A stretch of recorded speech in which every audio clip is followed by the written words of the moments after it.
1900, Dad and Mum were married in 1900. As long as I can remember, we always used to make a big batch of honey biscuits around about Christmas time. She didn't have anything electric or anything like that. It was all done with your hands. But everyone loved doing it. It was Christmas time, and you all helped. So what's the key ingredients in there? Oh, honey and eggs. Honey, eggs, and sugar. And flour. And spices. Okay. Lots of flour. Lots and lots of and flour. is this a light flour or? I use plain flour. Always use plain flour. Yes, and no, it's great. But the beauty of it is you make this big dough, and you can take 2 or 3 days to make it. So how do you make the dough? Is it cooked or is it raw or? No, I just put the honey in the dish. Mm-hmm. And then I add the eggs, the sugar. Flour goes in last. Okay. I put that in last and keep on kneading it. And then you think you've got the right dough, and you put a bit on the table and roll sticky. So you've got to put more flour in. And it doesn't have any raising agent at all? No, nothing like that at all. And the spices you use? Oh, I always use cinnamon, cloves. I've got to think now. I'm getting old. Got Mum's recipe book yet.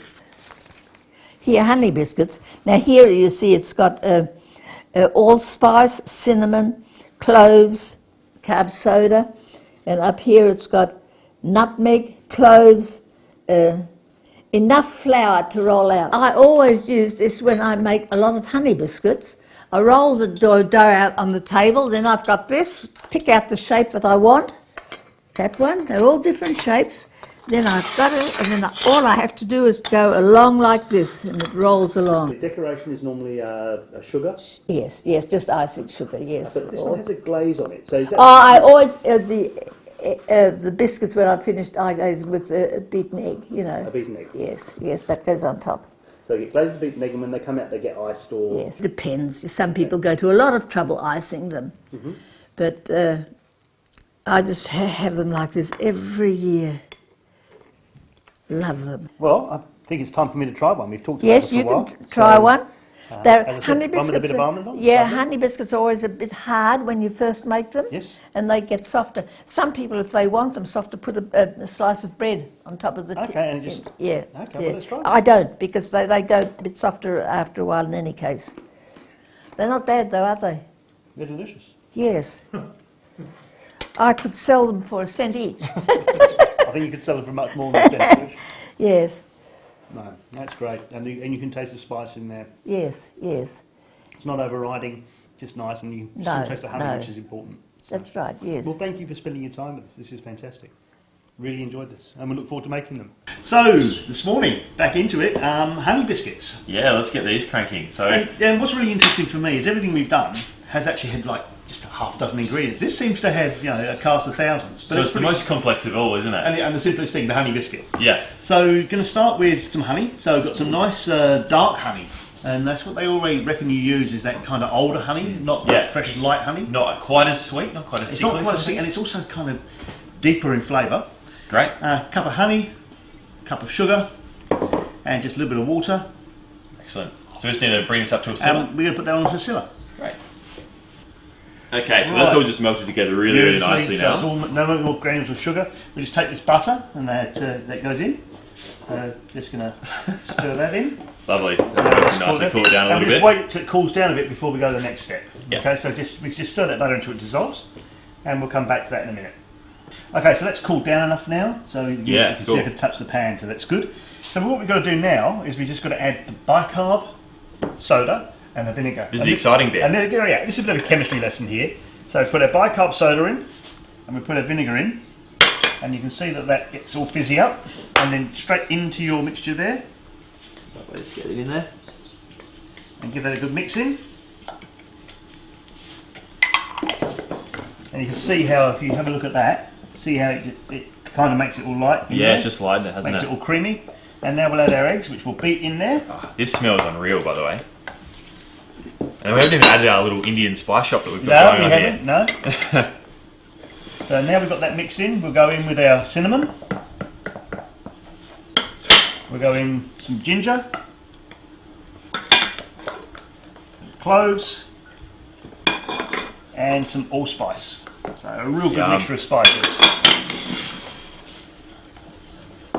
So that's mixed in nicely, and now all we've got to do is pour that into this flour, into this bowl here. Lovely, so make a little well in it to make sure it... the flour's nice and fine. Easy.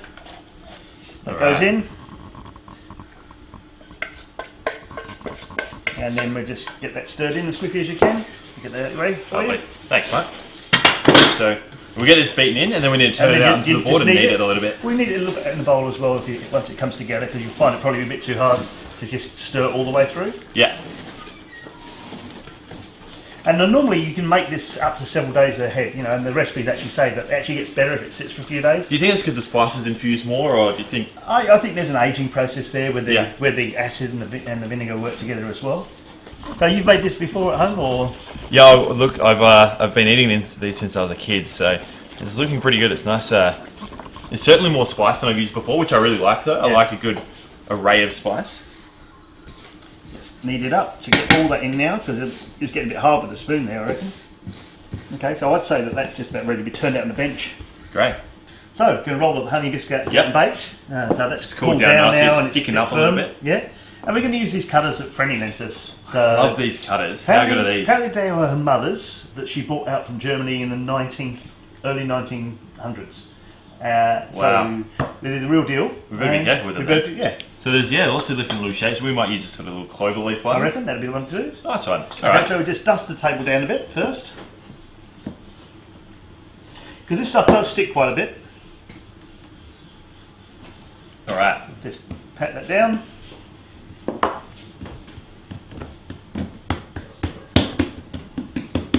We just lightly dust the pin as well, and give that a bit of a roll out. About 1/2 centimetre thick. Yeah, nice even thickness.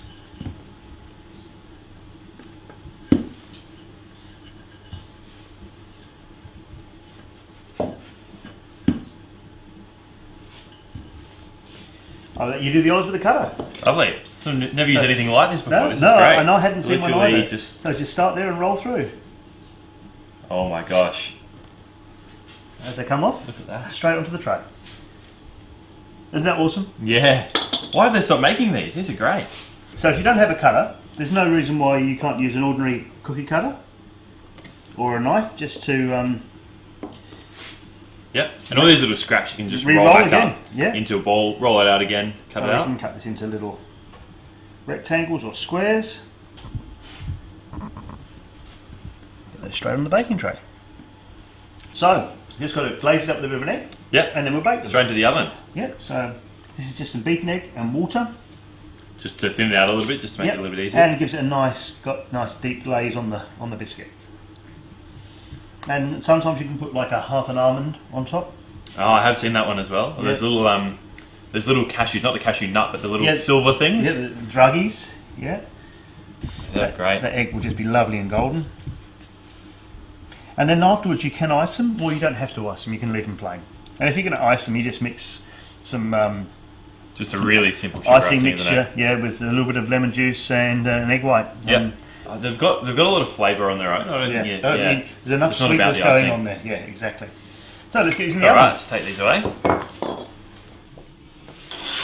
Put your hands in there. Okay, let's see if they're done. Oh, look at They that. look pretty good, don't they? Look at that. Look at the colour on those. Fantastic colour. Look, I love the way they look. It's not about perfection, but they just look fantastic. We should taste one of these. They shouldn't we? smell great. They do. It smells amazing. It has been the whole way through baking. So, and they've got that lovely chewy texture. I don't think normally let them cool down, but they're really No nice. good, but Nice warm. they're going to be great. Really nice spicy flavour. Great. And I love that. Colour And you really can feel it's nicely. going to be actually quite that chewiness you get. Yeah. So that hard honey biscuit that we like in the Barossa. Good honey Fantastic. biscuits.